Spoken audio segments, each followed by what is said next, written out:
നമ്മൾ ഈ ഇയർ ഒരു ജൂൺ തൊട്ട് തന്നെ കാത്തിരുന്ന ഒരു നോട്ടിഫിക്കേഷനാണ് LSTD-A. നമുക്കറിയാം അടുത്ത വർഷം മേയോടുകൂടി നമ്മുടെ ലിസ്റ്റ്, അതായത് ശരിക്കും പറഞ്ഞാൽ 4th മന്ത്, ഏപ്രിൽ ലാസ്റ്റ്, ഒരു മെയ് സ്റ്റാർട്ടിംഗ് എന്ന് പറയാൻ പറ്റില്ല, ഏപ്രിൽ 24 ആകുമ്പോൾ നമ്മുടെ LSTD-A ലിസ്റ്റ് തീരും. അപ്പോൾ നമ്മൾ എന്തായാലും പുതിയ നോട്ടിഫിക്കേഷൻ അതിന് മുന്നേ വരും. കാര്യം LSTD-Aയുടെ ചരിത്രം നമ്മൾ നോക്കിക്കഴിഞ്ഞാൽ എപ്പോഴും ലിസ്റ്റ് തീരുന്നതിന് മുന്നേ തന്നെ നോട്ടിഫിക്കേഷൻസ് വരാറുണ്ട്. ആൻഡ് ഡിസംബർ മന്ത് എപ്പോഴും നമ്മൾ എക്സ്പെക്ട് ചെയ്യുന്നുണ്ട്, ഒരുപാട് നോട്ടിഫിക്കേഷൻസ് നമ്മൾ എക്സ്പെക്ട് ചെയ്തത് വരാനുണ്ട്. അപ്പോൾ LSTD ഡിപ്പാർട്ട്മെന്റിനെ കുറിച്ച് പറയുവാണെങ്കിൽ നിങ്ങൾക്ക് എല്ലാവർക്കും അറിയാം, സിവിൽ എഞ്ചിനീയേഴ്സിനെ സംബന്ധിച്ച് ഏറ്റവും കൂടുതൽ ജോബ് ഓപ്പർച്യൂണിറ്റീസ് ഉള്ള ഒരു ഡിപ്പാർട്ട്മെന്റ് ആണ്. അത് ഓവർസിയർ ലെവൽ എടുത്താലും AE ലെവൽ എടുത്താലും.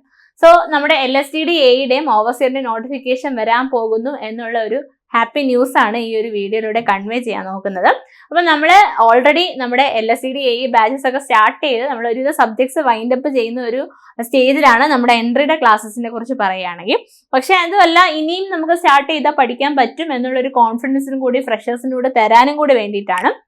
അപ്പം നമുക്ക് നമ്മുടെ ഒരു പേപ്പർ കട്ടിംഗ് ആണ് ഇതിലൂടെ പ്രസന്റ് ചെയ്തത്. നമുക്ക് 109 പോസ്റ്റിലേക്കുള്ള PSC വിജ്ഞാപനം വരുന്നു എന്നുള്ള രീതിയിലാണ്. അപ്പൊ അതിനകത്ത് നമുക്ക് ടെക്നിക്കൽ ബ്രാഞ്ചിൽ നമുക്കറിയാം എപ്പോഴും ബ്ലെസ്ഡ് ആയിട്ടുള്ള ബ്രാഞ്ചാണ് സിവിൽ എഞ്ചിനീയറിംഗ്. അപ്പൊ അതുകൊണ്ട് തന്നെ നമുക്ക് നോട്ടിഫിക്കേഷൻസ് വരുമ്പം ഒരു പോസ്റ്റ് എങ്കിലും അറ്റ്ലീസ്റ്റ് ഉണ്ടായിരിക്കും. ആൻഡ് ഈ ഹൈലൈറ്റ് ചെയ്തിരിക്കുന്ന പോസ്റ്റുകളെല്ലാം തന്നെ നമ്മുടെ സിവിൽ എഞ്ചിനീയറിംഗ് ആൾക്കാർക്ക് വേണ്ടിയിട്ടുള്ളതാണ്.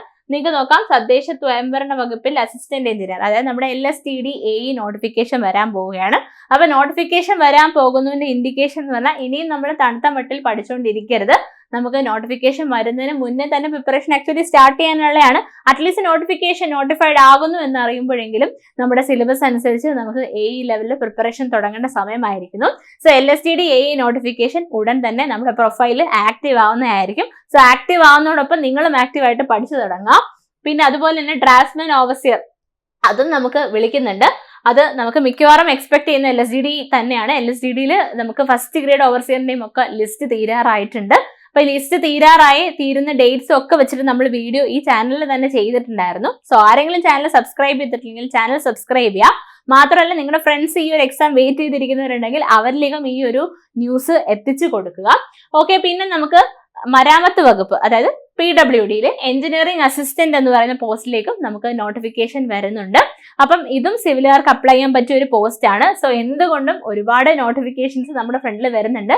പഠിച്ചു തുടങ്ങേണ്ട സമയമായിട്ടുണ്ട് എന്നുള്ള ഇൻഡിക്കേഷൻ ആണ്. സോ ഇന്ന് തന്നെ പഠിച്ചു തുടങ്ങാം. സോ LSTD-A നോട്ടിഫിക്കേഷൻ വരുന്നുണ്ട്. LSTD-Aക്ക് വേണ്ടിയിട്ട് നമ്മളൊരു പിനാക്കിൾ ബാച്ച് എൻട്രിയിൽ സ്റ്റാർട്ട് ചെയ്തിട്ടുണ്ട്. ഇതിലൂടെ നിങ്ങൾക്ക് വരാൻ പോകുന്ന LSTD-A എക്സാം ഈസിലി ക്രാക്ക് ചെയ്യാനായിട്ട് സാധിക്കും. അതായത് സ്ട്രക്ചേർഡ് ആയിട്ട് AE എക്സാമിന് ബേസ് തൊട്ടുള്ള ക്ലാസ്സുകളും അതിലേക്ക് എക്സാം പാറ്റേണിലേക്ക് നിങ്ങളെ കൊണ്ടുവരുന്ന രീതിയിൽ ആദ്യം മുതൽ അവസാനം വരെ ഗൈഡ് ചെയ്തിട്ടുള്ള ക്ലാസ്സസ് ആയിരിക്കും. അതുപോലെ തന്നെ ഓവർസിയർ ഗ്രേഡ് 1-നും AEയോടൊപ്പം തന്നെ നിങ്ങൾക്ക് പഠിക്കാവുന്നതാണ്. ചെറിയ വേരിയേഷൻസ് ക്വസ്റ്റ്യൻസിൽ മാത്രമാണ് ഉണ്ടാവുക. സോ ഇതും മനസ്സിലാക്കി നമ്മുടെ എക്സാമിന്റെ നേച്ചർ മനസ്സിലാക്കി പരീക്ഷയ്ക്ക് തയ്യാറെടുത്ത് തുടങ്ങും. എൻട്രിയോടൊപ്പം നമ്മുടെ പിനാക്കിൾ ബാച്ചിന്റെ കൂടുതൽ ഡീറ്റെയിൽസ് അറിയാനായിട്ട് താഴെയുള്ള ഫോം ഫില്ല് ചെയ്യുക. ഇനി ഈ പിനാക്കിൾ ബാച്ച് വെച്ച് നിങ്ങൾ പഠിക്കാതെ നിങ്ങൾക്ക് ലോങ് ടേം ആയിട്ട് AE എക്സാംസിന് ടാർഗറ്റ് ചെയ്താണ് നിങ്ങൾ പഠിക്കുന്നത്, നമുക്ക് ഇനി വരാൻ പോകുന്ന എല്ലാ AE എക്സാംസും നിങ്ങൾക്ക് ഒരുപോലെ ക്രാക്ക് ചെയ്യാൻ സഹായിക്കുന്ന ഫൗണ്ടേഷൻ കോഴ്സും എൻട്രിയിൽ അവൈലബിൾ ആണ്. സോ ഇതിനെക്കുറിച്ചൊക്കെ കൂടുതൽ ഡീറ്റെയിൽസ് അറിയാനായിട്ട് താഴെയുള്ള ഫോം ഫില്ല് ചെയ്യുക. ഇനി ഒരു കാര്യം കൂടി ഓർമ്മിപ്പിക്കാം, സ്മാർട്ട് വർക്ക് ആണ് നമുക്ക് ഇനി വേണ്ടത്. ഹാർഡ് വർക്കിനോടൊപ്പം തന്നെ സ്മാർട്ട് വർക്കും വേണം. Smart work in the sense നമുക്ക് വേണ്ടത് നമുക്ക് വളരെ കുറച്ച് സമയത്തോടു കൂടി ടിപ്സ് ആൻഡ് ട്രിക്സിലൂടെ കാര്യങ്ങൾ പഠിച്ചു വെക്കണം. സോ ഇതിന് വേണ്ടിയിട്ട് നമുക്കൊരു എൻട്രിയുടെ ഒരു ഇൻസ്റ്റാഗ്രാം പേജ് ഉണ്ട്. അതിൽ നമ്മൾ ചെറിയ ചെറിയ രസകരമായ വീഡിയോസിലൂടെ നിങ്ങൾക്ക് കണ്ടന്റ് പറഞ്ഞു തരുന്നതായിരിക്കും. സോ ആ ഒരു ചാനലും നിങ്ങൾ ഫോളോ ചെയ്ത് വെക്കുക. അതിന്റെ ലിങ്കും നമ്മൾ താഴെ കൊടുക്കാം. സോ ഇന്ന് തന്നെ പഠിച്ചു തുടങ്ങാം. Thank you.